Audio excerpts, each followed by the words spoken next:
Clarification ఇస్తంటేనే mic తీసుకోండి.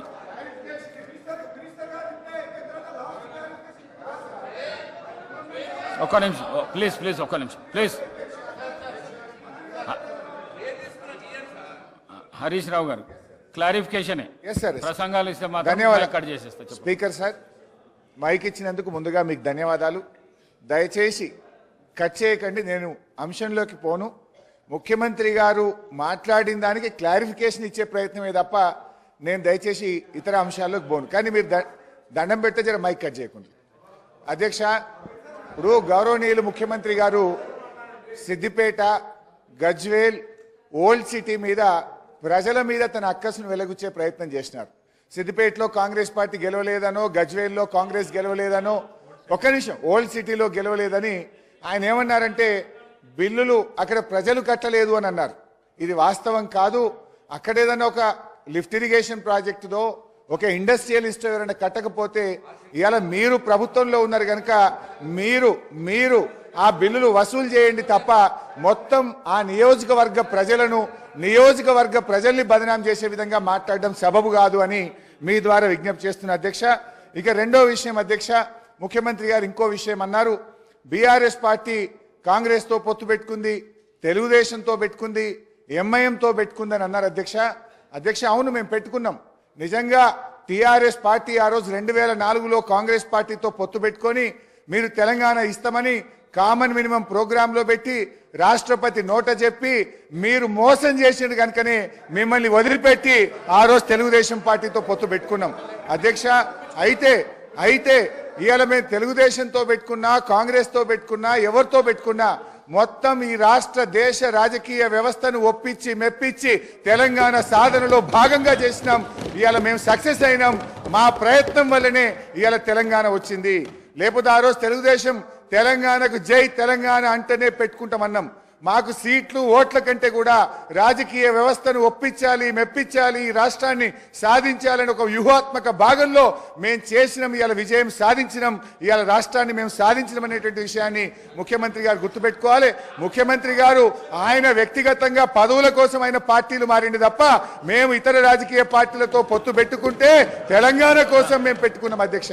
Jubilee hills MLA గారిని కూడా జూబ్లీ హిల్స్ ఎమ్మెల్యే గారిని కూడా ఇవాళ అవమానపరిచినారు. జూబ్లీ హిల్స్ ప్రజలు, విజ్ఞులైనటువంటి ప్రజలు మా ఎమ్మెల్యే గోపీనాథ్ గారిని గెలిపిస్తే ఏదో ఎంఐఎం పోటీలో పెట్టడం వల్ల ఆయన గెలిచిండని జూబ్లీ హిల్స్ ప్రజల్ని అవమానపరిచే విధంగా. మాజీ మంత్రివర్యులు హరీష్ రావు గారు 5 సార్లు శాసనసభ్యుడిగా, నా తెలిసక్క లెక్కలు 5 సార్, ఆయన ఏదో దొంగ లెక్కలు కలుపుకొని వేయడని చెప్తుంటాడు. కానీ ఆయన ఎన్నికైందే 2005లో, 2005, 2009, 2014, 2018, 2023. ఇంకా అన్ని రాసుకోండి, బై ఎలక్షన్స్ రాసుకోండి, వాళ్ళ మామ గెలిచినవి కూడా ఆయన దాంట్లో రాసుకోండి, ఏం అభ్యంతరం లేదు. వారు వివిధ హోదాలలో వారు పనిచేయడం జరిగింది. 2014 నుంచి 2018 వరకు వారే సాగునీటి పారుదల శాఖ మంత్రిగా పనిచేసిండ్రు. వారి తర్వాత మాజీ ముఖ్యమంత్రి గారు చంద్రశేఖరరావు గారు సాగునీటి పారుదల శాఖ మంత్రిగా పనిచేసిండ్రు. అంటే ఈ 9.5 సంవత్సరాలు వాళ్ళ కుటుంబము తప్ప ఇతరులు ఎవ్వరూ సాగునీటి పారుదల శాఖ మంత్రిగా పనిచేయలేదు.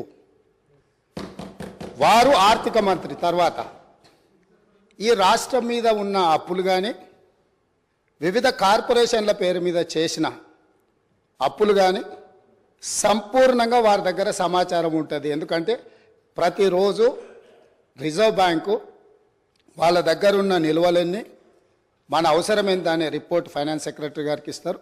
ఫైనాన్స్ సెక్రటరీ గారికి ఇచ్చినట్టే అది ఫైనాన్స్ మినిస్టర్ ఇచ్చినట్టే. ఇప్పుడు నేను వారు పదే ఎన్నికల సందర్భంలో కాళేశ్వరం ప్రాజెక్టు అంచనాలే 80,000 కోట్లు, 1,00,000 కోట్ల అవినీతి జరిగిందని ఎట్లా అంటారు? వీళ్ళు లీడర్లు కాదు, వీళ్ళు రీడర్లు, రాసిచ్చింది మాత్రమే చదువుతారని చెప్పి ప్రజల్ని మభ్యపెట్టడానికి శాయశక్తుల్లో వాళ్ళ కుటుంబం అంతా ప్రయత్నం చేసిండ్రు. సరే మేమేం చెప్పినాం, వాళ్ళు ఏం చెప్పినారు, ప్రజలాలు అనేది పక్కన పెడితే వాస్తవాలు అనేటివి కొన్ని ఉంటాయి. ఆర్థిక శాఖ ఉన్నది. ఈరోజు ఆర్థిక శాఖకు మొన్నటి వరకు పనిచేసిన మంత్రి గారు పేజీ నెంబర్ 21 వారు చూసుకోవాలి తమరి ద్వారా, మిగతా సభ్యులు కూడా.